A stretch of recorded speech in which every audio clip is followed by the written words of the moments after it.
beneen bi ci topp mbokk yi doon bu am solo mooy luy tax kenn du la mën a jox lekk gu bon. li may bëgg a wax boo ko defee kenn du la mën a nopp, kenn du la mën a liggéey ci lekk, kenn du la mën a jox lekk gu bon goo xam ne dafay des ci sa biir, parce que am na ñoo xam ne ñi ngi am jafe-jafe ci seen wàllug yaram. am na ñoo xam ne dem na ba indi leen xeetu paralysé wala lu mel ne AVC te pourtant lekk gu bon moo tax mu dal leen. léegi nag lii may bëgg a wax boo ko defee insha allahu taala lekk gu bon moom kenn du la ko mën a jox ci àddina.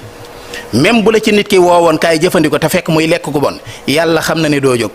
même bu ko yëkkati woon di la ko jox yàlla xam na ne balaa yegg si mu këpp du mas a dugg ci sa gémmiñ.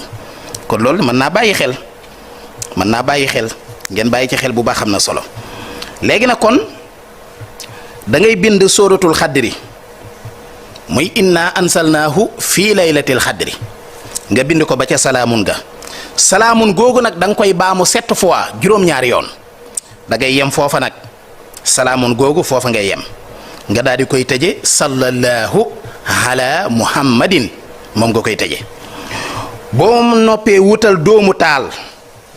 doomu taal xam naa fii ci Ndakaaru moom comme gaz yeeg cuisinier yeeg micro-ondes yi, waaye doomu taal moom ma nga fam doon am ba léegi mooy ki nga xam ne dafay togge matt wala këriñ.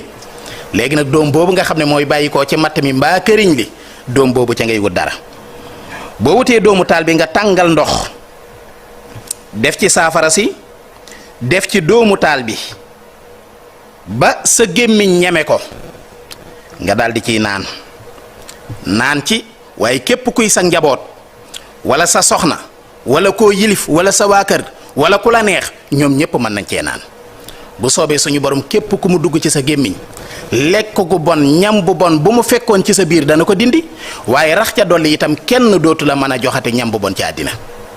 mbokk yi loolu kaaraange la loo xam ne mag ñi dañ koo fonkoon lool, dañ ko daan faral di def. man mii gis naa suñu wayjur def ko muy lu am solo, ngeen war cee bàyyi xel.